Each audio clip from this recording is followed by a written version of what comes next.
नमस्ते। हमारे do you know series में आपका स्वागत है। इस वीडियो में हम आपको बताएंगे कि कैसे ज़ोहो CRM रिपोर्ट के वैल्यूज़ के आधार पर एक नया कॉलम ऐड करके डेटा को कैटेगरीज में बांट सकते हैं। इसमें दो ऑप्शंस हैं, एक नंबर्स के आधार पर कैटेगराइज करना और दूसरा पिक लिस्ट के आधार पर कैटेगराइज करना। जब हमारे पास ज़्यादा डेटा होता है तो रिपोर्ट को समझना मुश्किल हो सकता है।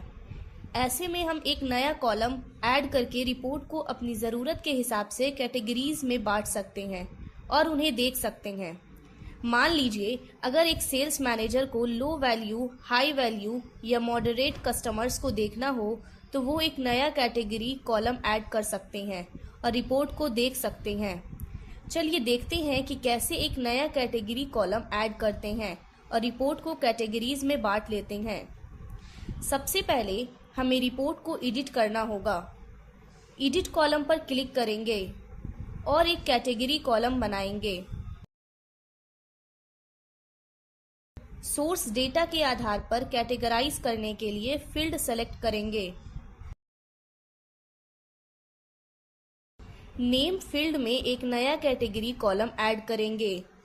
यहाँ मैं एक कैटेगरी कॉलम ऐड कर रही हूँ जिसका नाम है कस्टमर एनुअल रेवेन्यू।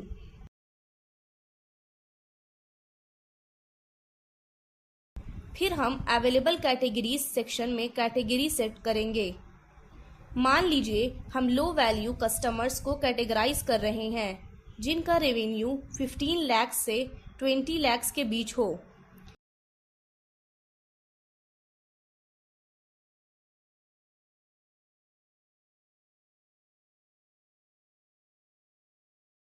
इसी तरह मॉडरेट कस्टमर्स को कैटेगराइज किया जा सकता है जिनका रेवेन्यू 20 लाख से 35 लाख के बीच हो।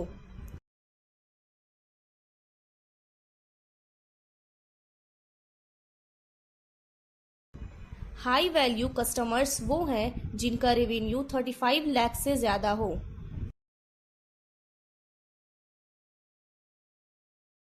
हम उन रिकॉर्ड्स के लिए जो हमारे सेट कैटेगरी से मैच नहीं करते डिफ़ॉल्ट कैटेगरी सेट कर सकते हैं। मैं इसे नॉट डिफाइंड सेट कर रही हूँ।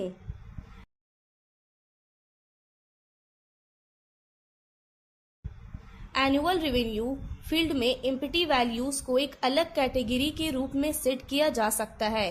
मैं इसे नो वैल्यू सेट कर रही हूँ। अब हम डन पर क्लिक करेंगे। रिपोर्ट कॉलम्स को टिक करके सेव करेंगे। अब कस्टमर एनुअल रेवेन्यू एक अलग कैटेगरी कॉलम के रूप में दिखाई दे रहा है। बेहतर क्लैरिटी के लिए इसे रॉ ग्रुप्स में ऐड कर सकते हैं। जैसे ही ऐड करेंगे रिपोर्ट और क्लियर हो जाएगी। अब हम इसे सेव करेंगे। हम एक चार्ट क्रिएट कर सकते हैं ताकि डेटा को अच्छे से देख सकें। चार्ट अब क्लियरली कैटेगराइज दिखाता है। Low value customer, moderate customers, high value customers, not defined और नो वैल्यू। ये भी दिखाता है कि हर कैटेगरी में कितने रिकॉर्ड्स हैं। ये है हमारे नंबर्स के आधार पर रिपोर्ट वैल्यूज को कैटेगराइज करने का तरीका। अब देखते हैं कि पिक लिस्ट के आधार पर रिपोर्ट वैल्यूज को कैसे कैटेगराइज करते हैं। मान लीजिए हमारे पास 1000 कस्टमर्स हैं जो हर एक अलग कंट्री से हो सकते हैं। हम कस्टमर्स को उनके कंट्री के आधार पर कॉन्टिनेंट के हिसाब से कैटेगराइज कर सकते हैं और डेटा को आसानी से देख सकते हैं। हमें एडिट कॉलम पर क्लिक करना होगा और एक कैटेगरी कॉलम क्रिएट करना होगा। हम सोर्स डेटा के आधार पर फील्ड सेलेक्ट करेंगे। नेम फील्ड में एक नया कैटेगरी कॉलम ऐड करेंगे। कैटेगरी कॉलम का नाम हम कस्टमर कॉन्टिनेंट रखेंगे। अब हम कैटेगरी वैल्यूज सेट करेंगे। मान लीजिए मैं कंट्रीज को एशिया, अफ्रीका, नॉर्थ अमेरिका और साउथ अमेरिका के आधार पर कैटेगराइज कर रही हूँ। हर कैटेगरी के लिए कंट्रीज सेलेक्ट करेंगे। मैं एशिया के लिए कैटेगरी नेम सेट कर रही हूँ।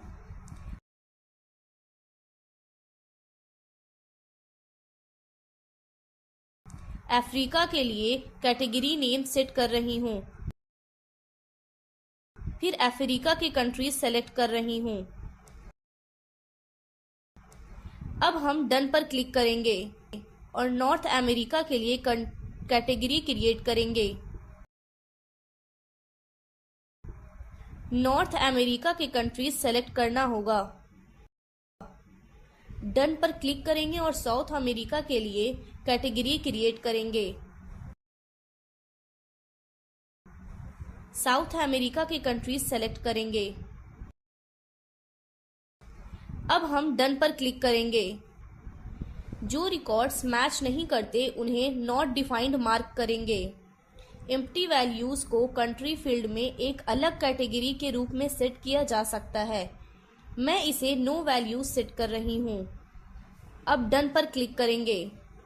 रिपोर्ट कॉलम्स को टिक करेंगे और सेव करेंगे। अब कस्टमर कॉन्टिनेंट कॉलम ऐड हो गया है।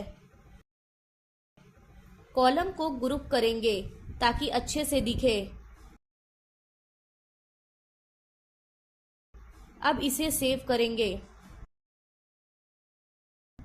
हम एक चार्ट क्रिएट कर सकते हैं ताकि डेटा को अच्छे से देख सकें। चार्ट अब क्लियरली कैटेगराइज दिखाता है। आज हमने बताया कि कैसे ज़ोहो CRM रिपोर्ट में एक नया कॉलम ऐड करके रिपोर्ट वैल्यूज़ को कैटेगरीज में बांट सकते हैं।